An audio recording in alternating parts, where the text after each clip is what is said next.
ಯಶಸ್ಸು ಮತ್ತು ಕೀರ್ತಿಗಳು ಹಾಗೆಯೇ ಒಮ್ಮೆ ಅದಕ್ಕೆ ಬೇಕಾದ ಯೋಗ್ಯತೆ ಗಳಿಸಿದಲ್ಲಿ ಅವೇ ನಮ್ಮನ್ನ ಹಿಂಬಾಲಿಸಿ ಬರುತ್ತವೆ. ಆ ಯಶಸ್ಸು ಕೀರ್ತಿಗಳು ಬಂದಾಗ ನಾವು ಅಹಂಕಾರವನ್ನು ಪಡಬಾರದು. ನಾವು ಸಣ್ಣ ವಿಷಯಗಳನ್ನು ಅನಗತ್ಯವಾಗಿ ಭೂತಗನ್ನಡಿಯಿಂದ ನೋಡಿ ದೊಡ್ಡದಾಗಿಸಿದಾಗ ನಮಗೆ ಸಿಗುವಂತಹ ಸಣ್ಣ ಸಣ್ಣ ಆನಂದಗಳು, ಸಂತೋಷಗಳು ಸಹ ಮಾಯವಾಗುತ್ತವೆ. ತ್ಯಾಗಕ್ಕಿಂತ ಸ್ವರ್ಗ ಬೇಕೇ? ಅಸೂಯೆಗಿಂತ ನರಕ ಬೇಕೇ? ದುರಹಂಕಾರಕ್ಕಿಂತ ಬೆಂಕಿ ಬೇಕೇ? ದುರಾಸೆಗಿಂತ ಬಡತನ ಬೇಕೇ? ತೃಪ್ತಿಗಿಂತ ಸಿರಿತನ ಬೇಕೇ?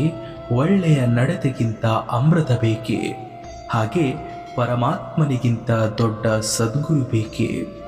ನೀವು ಮಾಡಲು ಸಾಧ್ಯವಿಲ್ಲ ಎಂದು ಯಾವುದಕ್ಕೆ ಜನರು ಹೇಳುತ್ತಾರೋ ಅದನ್ನ ಮಾಡಿ ತೋರಿಸುವುದು ಜೀವನದಲ್ಲಿ ಒಂದು ಸಾಧನೆ. ಆದರೆ ಅದಕ್ಕಿಂತ ದೊಡ್ಡ ಸಾಧನೆ ಎಂದರೆ ಯಾವುದು ಸಾಧ್ಯವಿಲ್ಲ ಎಂದು ನನ್ನ ಮನಸ್ಸು ಹೇಳುತ್ತದೆಯೋ ಅದನ್ನು ಮಾಡಿ ತೋರಿಸುವುದು. ಈಗ ನಡೆದಿರುವುದು ಒಳ್ಳೆಯದ್ದೇ, ಮುಂದೆ ನಡೆಯುವುದು ಇನ್ನೂ ಒಳ್ಳೆಯದ್ದೇ, ಮತ್ತು ಮುಂದೆ ನಡೆಯಲಿರುವುದು ಇನ್ನಷ್ಟು ಒಳ್ಳೆಯದೇ. ಪರಮಾತ್ಮ ಹೇಳಿದ ಈ ಮಧುರ ಮಹಾವಾಕ್ಯವನ್ನು ನಾವು ಧ್ಯಾನಿಸಿದಾಗ ಮನಸ್ಸು ಭಯ, ಖಿನ್ನತೆ ಮತ್ತು ಅತಿಯಾದ ಆಲೋಚನೆ, ಆತಂಕದ ವಲಯಗಳಿಂದ ಸುರಕ್ಷಿತವಾಗಿರುತ್ತದೆ.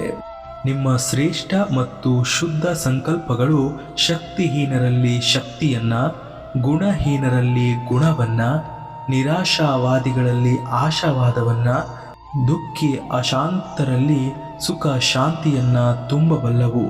ಆದ್ದರಿಂದ ಮನಸ್ಸನ್ನು ಪರಮಾತ್ಮನ ನೆನಪಿನಿಂದ ಶಕ್ತಿಶಾಲಿ ಮತ್ತು ಶುದ್ಧ ಮಾಡಿಕೊಳ್ಳಬೇಕಾಗಿದೆ. ಭೂಮಿಯ ಮೇಲಿರುವಂತಹ ಜನ ನಿನ್ನ ತಪ್ಪುಗಳನ್ನು ಲೆಕ್ಕ ಹಾಕಿದರೆ ಮೇಲಿರುವಂತಹ ಆ ಭಗವಂತ ನಿನ್ನ ಒಳ್ಳೆಯದನ್ನು ಲೆಕ್ಕ ಹಾಕುತ್ತಾನೆ.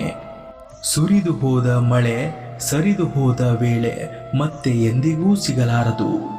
ಕೈಯೊಳಗಿರದ ಹಾಗೆ ಕೈಗೆ ಸಿಗಲಾರದ ನಾಳೆಯ ಚಿಂತೆ ಬೇಡ.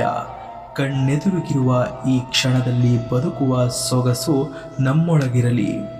ಶ್ರೀಮಂತನು ದುಡ್ಡು ಕೊಟ್ಟು ಹತ್ತಿರದಿಂದ ದೇವರನ್ನ ನೋಡುವನು, ಆದರೆ ದೂರ ನಿಂತಹ ಆ ಬಡವನನ್ನ ನೋಡಲು ದೇವರೇ ಎದ್ದು ನಿಲ್ಲುವನು.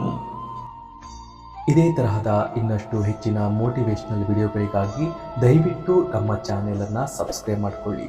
ಧನ್ಯವಾದಗಳು.